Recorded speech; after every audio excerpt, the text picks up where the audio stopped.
Pemirsa, apa langkah yang akan diambil oleh pimpinan KPK periode 2019-2024 terkait sederet pekerjaan rumah yang akan menanti usai pelantikan 20 Desember nanti? Telah hadir di studio salah satu pimpinan KPK periode 2019-2024, Bapak Nurul Gufron. Selamat malam, Pak Gufron.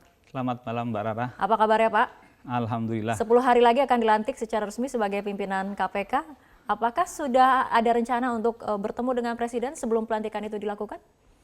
Kalau dengan Presiden ya inisiatif dari beliau lah ya. Tapi kami kalau dengan para calon pimpinan KPK terpilih, kami sudah beberapa kali melakukan koordinasi agar ketika sudah dilantik ya langsung tune in lah begitu. Juga ya secara informal juga ketemu dengan beberapa pimpinan KPK yang definitif yang saat ini. Kami sudah komunikasi. Baik, kemarin baru saja ada kita peringati sebagai Hari Anti Korupsi Sedunia seperti itu. Dalam peringatan itu Presiden Jokowi sempat menyebutkan aturan hukuman mati untuk koruptor bisa saja diterapkan jika memang ada kehendak yang kuat dari masyarakat. Tanggapan Anda sebagai pimpinan KPK? Sebenarnya sanksi pidana mati dalam tindak pidana korupsi itu sudah diatur dalam situasi-situasi tertentu. Jadi pada umumnya memang sudah ada sebetulnya dalam Undang-Undang Tipikor ya? Jadi kalau pasal 2 ayat 1 itu bicara sanksi pidana minimal 4 tahun, kalau pasal 3 itu minimal 1 tahun, tetapi dalam situasi tertentu, misalnya bencana alam, kemudian proses atau pengadaan barang dan jasa pada saat masa bencana alam tersebut dikorupsi, maka sesungguhnya di Undang-Undang 20/2001 memang sudah diatur dimungkinkan sampai pemberatan dengan sanksi pidana mati. Oke. Menurut Anda pemberatan seperti itu apakah juga harus diberlakukan untuk kasus-kasus korupsi yang lain? Saya kira memang sebenarnya kan begini, perdebatan antara sanksi pidana mati sampai saat ini masih debatable ya. Tetapi MK telah memutuskan bahwa pidana mati masih dianggap sesuai dengan konstitusi kita. Oleh karena itu, maka pidana mati masih dipertahankan. Tetapi dalam situasi-situasi tertentu, karena memang sesungguhnya harapannya pemasarakatan kita di sanksi pidana mati memang ada dua hal, penjeraan dan pembinaan. Namanya jerah supaya kemudian ada harapan hidup masih begitu. Nah, Pak Gufron, ada nanti dilantik pada tanggal 20 Desember nanti, ada juga Dewan Pengawas yang akan dilantik dan ini akan mengawasi pimpinan KPK, nantinya bisa berwenang untuk memberikan izin atau tidak mengenai penyadapan. Menurut Anda sendiri, apakah kemudian bagaimana peran Dewan Pengawas ini nantinya tidak akan mengganggu proses penindakan yang akan dilakukan oleh KPK itu sendiri? Jawaban Pak Gufron, tahan dulu, kita harus ikuti jeda berikut terlebih dahulu.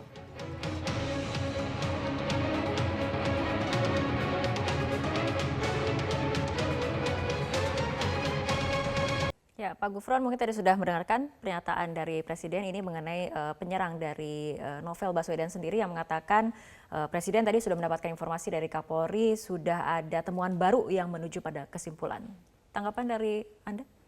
Ya, pertama saya mengapresiasi kepada kinerja jajaran kepolisian. Namun sekali lagi saya sebagai calon pimpinan KPK, ini bukan ranah KPK untuk kemudian melakukan proses ini, karena ini adalah tindak pidana biasa yaitu penganiayaan.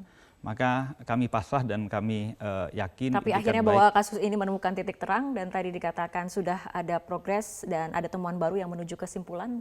Ya, saya kira saya sebagai bagian dari warga negara, bukan hanya sebagai pimpinan KPK ya, sebagai warga negara melihat ada progres atas penegakan hukum yang memiliki titik cerah tentu sangat berbahagia juga. Begitu. Oke, ada titik terang dari kasus Novel Baswedan tadi berkaca pada pernyataan dari Presiden Joko Widodo. Nah, mengenai pelantikan Anda di tanggal 20 Desember yang kemudian seiring dengan pelantikan Dewan Pengawas yang nantinya akan memiliki berbagai macam kewenangan, diantaranya mengawasi pimpinan, kemudian memberikan izin atau tidak mengenai penyadapan. Nah, bagaimana memastikan agar hal ini, kehadiran Dewan Pengawas ini tidak akan berdampak pada proses penindakan di KPK? Misalnya apakah meminimalisir potensi bocornya misalnya OTT yang akan dilakukan oleh KPK?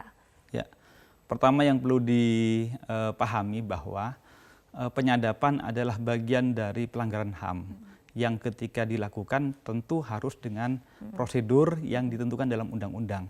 Yang sebelumnya dalam Undang-Undang 20/2003 itu tidak diatur. Perubahan di Undang-Undang 19 2019 ini salah satunya adalah memberi prosedur proses penyadapan. Apa prosedurnya? Yaitu dengan persetujuan Dewan Pengawas. Dewan Pengawas ini yang kemudian akan meng-approve oke atau tidaknya penyadapan. Prosedurnya adalah meminta izin 1 kali 24 jam sebelum pelaksanaan. Artinya Anda memastikan ini tidak akan berdampak pada cepatnya proses penindakan di KPK? Ada tidaknya bocor OTT, potensi seperti itu?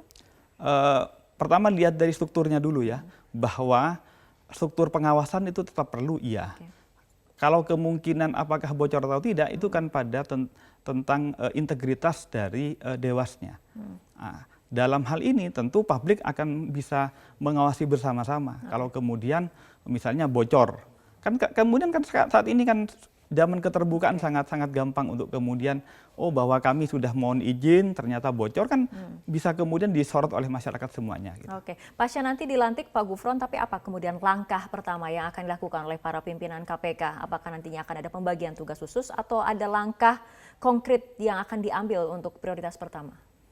Pertama, sebagaimana kita ketahui bahwa kami akan solid dulu di internal kami, agar visi kami juga sama, bukan hanya di jajaran pimpinan, tapi sampai ke level bawah di penyidik maupun penyelidik, penuntut maupun di bagian nanti ada divisi baru yaitu pelaksanaan putusan hakim.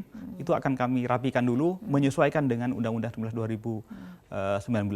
Baru kemudian kami juga akan bekerja sama dengan semua pihak, bukan hanya dengan kepolisian, kejaksaan, mungkin juga BPK maupun BPKP, tapi juga dengan semua pihak kami akan bersahabat dalam memberantas korupsi. Dari internal KPK juga kemudian tadi dirangkul terlebih dahulu seperti itu ya? Kami akan merangkul semuanya karena kami memahami KPK dipercaya oleh masyarakat sampai seperti ini adalah bagian dari prestasi kerja mereka dan kami akan gunakan prestasi tersebut sebagai modal kami untuk melanjutkan. Baik Pak Gufron, selamat bertugas nanti pada tanggal 20 Desember tepatnya seperti itu. Kita harapkan pemberantasan korupsi di Indonesia akan terus lebih maksimal dan juga optimal seperti itu ya. Baik Pak Gufron, terima kasih telah berbincang bersama kami malam hari ini dalam Prime Time News.